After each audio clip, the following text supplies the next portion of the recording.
दीपाली राणा, आप देख रहे हैं अंतिम पास और मैं हूं डिम्पी कालरा। तो आज मार्केट के अंदर एक अच्छी चीज़ है जिसे हम सुबह में कह रहे थे कि 9600 को बचाना है। आज बाजार ने वो काम तो कर दिया, 9600 को बचा तो दिया, लेकिन जो दूसरा हिस्सा है बाजार का यानी कि सेकेंड हाफ मार्केट का, उसमें जो एक शॉर्ट कवरिंग आनी चाहिए थी वो एब्सेंट है। फर्स्ट हाफ मार्केट ने काफी अच्छा प्ले किया, लेकिन जी बिजनेस की स्ट्रैटेजी के हिसाब से अगर सुबह किसी ने पोजीशन बनाई होगी तो इतना तो फॉर श्योर है डिम्पी कि नुकसान नहीं हुआ, क्योंकि 9650 के ऊपर इंडेक्स गया था। 9660 तक के टारगेट्स एक्सपर्ट्स की ओर से भी आ रहे थे। बिल्कुल, वो टारगेट्स भी हिट हुए निफ्टी के, बैंक निफ्टी के भी टारगेट्स हिट हुए, क्योंकि बैंक निफ्टी में भी अच्छा पुल बैक मिला, 400 का बेस बना और एक ही झटके में बैंक निफ्टी 550 की रेंज में भी आ गया। आज कुछ बैंकिंग स्टॉक्स में खरीदारी है कल के मुकाबले। एक बार ये देख लेते हैं आज बाजार के अंदर और क्या क्या हुआ। अभी फिलहाल 16 अंकों की बढ़त है। 4-5 पॉइंट ऐसे हैं जो मार्केट के अंदर हमने आज नोटिस किए, एक एक करके आपके स्क्रीन पर आएंगे। पहला, बाजार ने अभी तक 9600 के लेवल को नहीं तोड़ा। बाजार अपने कंफर्टेबल जोन के अंदर आके आज पार्क हो गया है। ये एक वर्ड इस्तेमाल किया सकता है कि ये पार्किंग में आके रुका हुआ है। ये ब्रेक डाउन या ब्रेकअप तभी होगा जब या तो 9600 तोड़ दे या फिर 9680 तोड़ दे। फिलहाल बिल्कुल इस रेंज के बीच में है। निफ्टी और बैंक निफ्टी दोनों के अंदर ताज़ा खरीदारी है। आज ये अच्छी चीज़ है कि भले पॉइंट्स में गेन ज़्यादा नहीं है, लेकिन कन्विक्शन खरीदारी का लौट आया निफ्टी पर भी और बैंक निफ्टी पर भी। पहले दोनों थोड़े अलग अलग हो जाते थे। जैसे ही थोड़ी सी भी खरीदारी आई, पुट वालों की शामत आ गई और इन्होंने 9500 की पुट अब धड़ाधड़ बिक रही है। ये अगर बाजार 1-2 दिन और टिक गया या फिर चल गया तो आप देखिए 9500 की पुट की हालत क्या होगी, और तब 9700 की कॉल जो भी 50 रुपये में चल रही है ये 100 रुपये भी हो जाएगी। ध्यान इस रखें, अब आपकी रेंज 9500 की कॉल पुट पे और 97 की पुट पे होना चाहिए। रियल एस्टेट, वित्तीय कंपनीज में खरीदारी है। आईटी आज बिकवाली दिखा रहा है। आईटी के अंदर किसी तरह की कोई सहानुभूति नहीं। फ्रंट लाइन आईटी तो पूरी तरह से धराशायी है। विक्स 3% की गिरावट इंडिकेट कर रहा है कि बाजार शायद अंतिम बाजी के दौरान भी नहीं टूटने वाला। बिल्कुल, अभी 9633 के लेवल्स पर इंडेक्स ट्रेड कर रहा है, लेकिन आज के सेशन में हमने चुनिंदा फार्मा स्टॉक्स में अच्छा मूव देखा है, स्पेशली ल्यूपिन सन फार्मा और अरबिंदो फार्मा जैसे स्टॉक्स में प्राइवेट बैंक्स की ओर से पार्टिसिपेशन आता हुआ दिखा है। आईसीआईसीआई बैंक, एचडीएफसी बैंक, साथ ही येस बैंक में मूव ठीक ठाक है। एचडीएफसी बैंक ही नहीं, एचडीएफसी बैंक और एचडीएफसी लिमिटेड जो दोनों ही ट्विंस हैं, इनमें ठीक ठाक मूव रहा है, या फिर कह सकते हैं कि इंडेक्स के गेंस में 80% तक का कंट्रीब्यूशन इन्हीं दो शेयरों की ओर से आ रहा है। इसके अलावा एनटीपीसी, बॉश, ये कुछ और परफॉर्मर्स हैं। दो मेहमान हमारे साथ मौजूद हैं, निताशा शंकर हैं और साथ ही अनुज दीक्षित हैं, उनसे बातचीत करते हैं। दोनों मेहमानों का स्वागत है। अनुज, पहले इंडेक्स पर आपका व्यू चाहिए। अभी 9633 के आसपास निफ्टी आ चुका है। इंट्राडे में कोशिश जरूर की 9650 के पार करने की, लेकिन टिक नहीं पाया।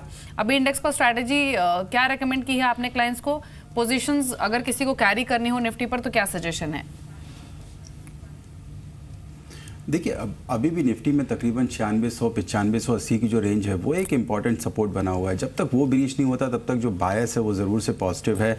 और ऐसा भी हो सकता है कि आने वाले दिनों में एक फिर से एक आप ट्रेंडिंग मूव दिखे जो 9700 को भी निगोशिएट करके जाए और हायर साइड में तकरीबन 9740 9780 तक के लेवल देखने को मिल जाए। चाल थोड़ी सी सुस्त है निफ्टी की, लेकिन अभी भी जब तक इम्पॉर्टेंट टेक्निकल सपोर्ट नहीं टूटते जो लगभग 9580 के आसपास हैं, तब तक किसी भी वीकनेस के लिए बोलना मुश्किल होगा। जो भी वीकनेस दिख रही है वो एक बाउंस के लिए ऐसा लगता है कि आने वाले समय में एक बाउंस और अच्छा दिख सकता है। तो हमारी लॉन्ग जाने की सलाह है। 9580 से नीचे के स्टॉप लॉसेज मेंटेन कर रहे हैं निफ्टी की किसी भी लॉन्ग के लिए। और अपसाइड के जो इनिशियल टारगेट है, जैसा मैंने कहा कि एक 70-80 पॉइंट की रेंज बनी हुई है, तो इनिशियल टारगेट तकरीबन जो अपसाइड का आता है वो 9680 आता है, जिसके ब्रेकआउट के बाद एक बार आप फिर से 9750 तक जा सकते हैं। अनुज, अगर आपके किसी क्लाइंट ने आज पोजीशन नहीं ली है उसको भी बोलेंगे कि प्लस करें? जी डिम्पी, मैं अभी भी लॉन्ग जाने की सलाह दे रहा हूँ। हालांकि जैसा मैंने कहा कि 9580 एक इंपॉर्टेंट सपोर्ट होता है, मैं उनको लॉन्ग जाने की पूछ रहा था, क्योंकि जिनके पास पोजीशन पुरानी है वो तो ठीक है, उनको तो समझ में आ रहा है, लेकिन ऐसे लोग भी हैं सिस्टम में जिन्होंने अभी तक कोई ट्रेड लिया ही नहीं है, लेना चाहते हैं। इसलिए मैं आपसे पूछ रहा था कि क्या अभी भी निफ्टी को प्लस किया जा सकता है? आपने कहा यहाँ अभी भी निफ्टी को प्लस किया जा सकता है। ठीक है, निताशा शंकर इस बीच मेरे साथ जुड़ चुके हैं। निताशा, अब बहुत ज़्यादा दूर नहीं है हम जीएसटी से। मॉनसून की एक रिपोर्ट हम देख चुके हैं जो कि पॉजिटिव है। एक बाजार के अंदर खबर ये है जो कल आईएपी के साथ ही आ गई थी, वो था रिकॉर्ड स्तरों पर सीपीआई का आना। अब हो सकता है बैंक दरें घटाने का थोड़ा प्रेशर और बढ़ जाए। ये बैंक निफ्टी या फिर निफ्टी इसके लिए भी डाइजेस्ट कर चुका है इस खबर को, या फिर ये करना भी बाकी है? ये जहाँ तक जीएसटी का इंट्रोडक्शन है वो तो अब ऑलमोस्ट निश्चित है ही कि 1 जुलाई से GST would be rolled out in the economy and ये लार्जली प्राइस्ड इन है एट करंट लेवल्स। जहाँ तक कि इन्फ्लेशन का सवाल उठता है, inflation did surprise everybody to the positive, क्योंकि जिस लेवल पे आया है inflation is very heartening.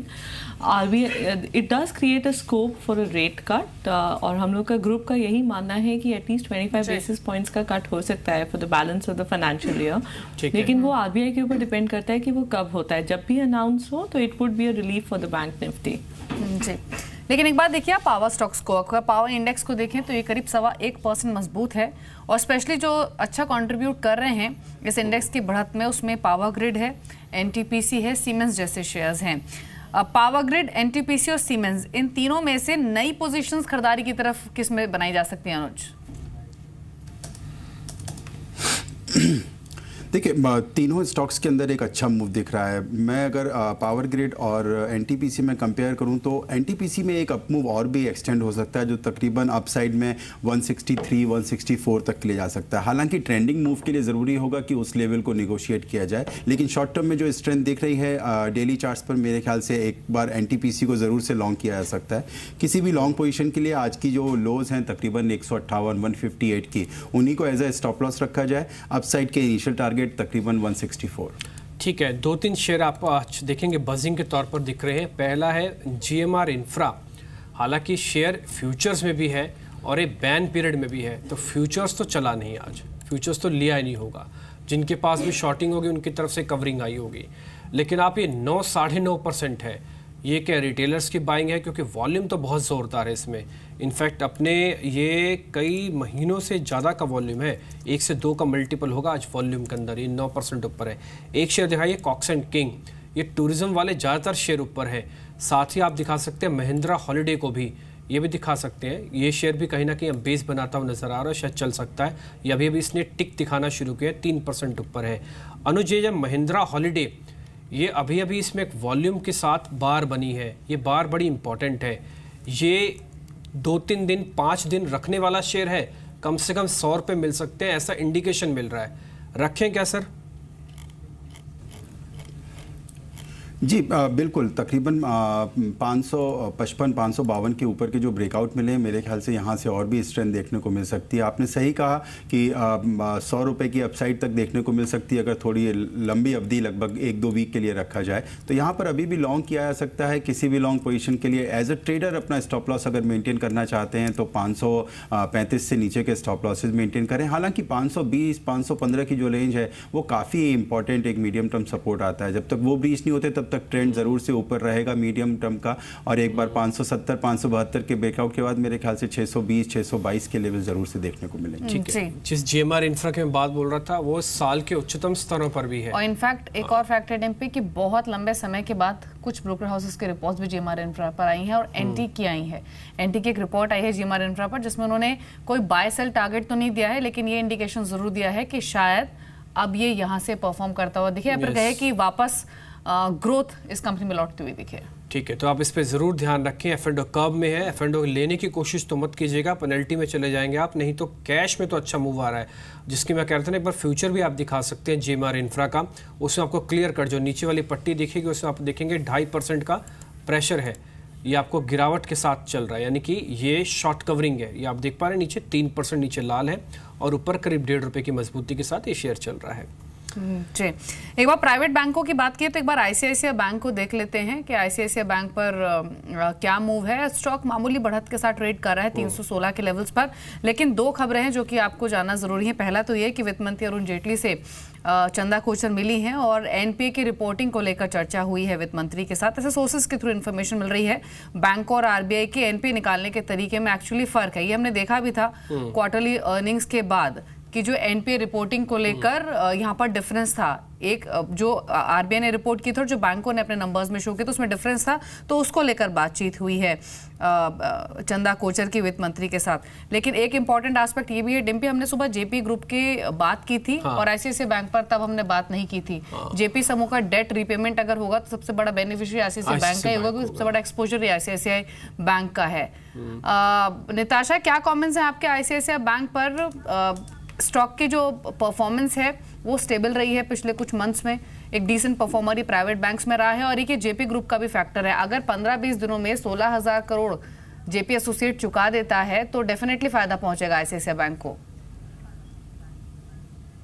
Definitely अगर किसी भी तरह से जेपी का जो लोन है जो कि सबसे बड़ा ओवरहैंग रहा है अभी तक आईसीआईसीआई बैंक पे, अगर वो किसी तरह का रिस्ट्रक्चरिंग होता है या वो रीपे होता है तो that will be a big relief for ICICI bank. अच्छा, एक दो शेयर आपको मैं और दिखाता हूँ। सुबह हमने, हालांकि उस F&O की स्ट्रेटजी का एक हिस्सा थे जिसमें हमने आपको वॉल्यूम का और डिलीवरी का ब्रेकआउट बताया था। हमने आपको मल्टीपल्स में दोनों शेयर बताए थे कि इसका कितना डिलीवरी का वॉल्यूम है, कितना वॉल्यूम का है। उसमें था एक कैनफिन होम्स और एक था BEML। दोनों शेयर्स का एक बार चार्ट दिखाइए, दोनों करीब 1 से 1.25% ऊपर है और ये आज सुबह से ही एक अच्छे मोमेंटम के साथ टिके हुए। 35 रुपये कैनफिन होम्स में और BEML तो थोड़ा सा लेट चला लेकिन वो भी अच्छा मूव दिखाया और सिर्फ आपको मेंटेन किया। इसका वॉल्यूम और डिलीवरी अच्छा चल रहा है, इसलिए दोनों शेयर्स को हमने चुन के आपके सामने रखा था। मूव अच्छा आया इसमें। अनुज, आपकी रिकमेंडेशन चाहिए। बेस हमारे पास स्ट्रॉन्ग है, दोनों के साथ न्यूज़ फ्लो स्ट्रॉन्ग है। एक तो होम फाइनेंस की है और एक BEML जो कि डिफेंस में अच्छा प्ले कर रही है। इन दोनों में से कोई एक रख सकते हैं या फिर दोनों को रख सकते हैं क्या? देखिए टिम्पी, अगर दोनों शेयर का कंपैरिजन में किसी एक को रखना है तो मैं बोलूँगा कि कैनफिन होम को अभी भी रखा जा सकता है। अपसाइड में है, पिछले कुछ दिनों में एक अच्छा मोमेंटम देखने को मिला है। एक बार अगर हम 3075 3085 की रेंज को क्रॉस करते हैं तो एक बार एक नई टेरिटरी, क्योंकि ऑल टाइम हाइस पर चल रहा है शेयर, ट्रेंड के साथ कोई भी ऐसी निगेटिविटी नहीं दिखती है, तो मैं कैनफिन होम के साथ लॉन्ग जाने की सलाह दूंगा। किसी भी लॉन्ग पोजीशन के लिए इस वक्त 3000 से नीचे के स्टॉप लॉसेस बनते हैं। अपसाइड में तकरीबन टारगेट 3150 3170 के। जी, इनफैक्ट कैनफिन होम्स की बात की डिम्पली ने, तो आप हाउसिंग फाइनेंस कंपनीज के जो कुछ और स्टॉक्स हैं उन्हें आप देखिए रेपको होम फाइनेंस को विद वॉल्यूम्स, ये स्टॉक में अच्छा स्पॉट है। पूरे ही एनबीएफसी में in fact buying, housing finance stocks तो लगातार चल ही रहे हैं। रेपको होम फाइनेंस देखिए, दीवान हाउसिंग देख लीजिए, LIC हाउसिंग देखिए, वहां भी अच्छा अपमूव है, 23 रुपए ऊपर ये स्टॉक भी ट्रेड कर रहा है। GIC हाउसिंग 1.5% ऊपर ट्रेड कर रहा है। ये हाउसिंग फाइनेंस स्पेस में निताशा, आपकी अभी टॉपिक क्या है? क्योंकि ऑलरेडी ये स्टॉक इतना चल चुके हैं कि थोड़ा वैल्यूएशन डिस्कंफर्ट दे रहा है। अभी वैल्यूएशंस आपको क्या अट्रैक्टिव लग रही है जहां पर नई खरीदारी भी की जा सकती हो? ये वैल्यूएशंस को दो पर्सपेक्टिव से देखना चाहिए। एक तो वो किस लेवल पे इस समय है और उसके आगे जाकर किस तरह के एस्टिमेट्स प्राइसिंग किए जा रहे हैं। जिस तरह का कंसंट्रेशन है अफोर्डेबल हाउसिंग की तरफ गवर्नमेंट का, तो उसका बेनिफिट सारे ही हाउसिंग फाइनेंस कंपनीज को मिलना चाहिए और उनमें से ग्रुप फाइनेंस और कैनफिन होम्स जो है उनको तो डेफिनेटली आना चाहिए given the kind of portfolios that they've maintained in the past. तो अगर आप उस तरह का ग्रोथ उनका प्राइसिंग करिए अगले 2 से 3 साल के लिए, तो वैल्यूएशन इस लेवल पे भी fairly valued है। तो for a new investor they can still look at investing in either one of these stocks.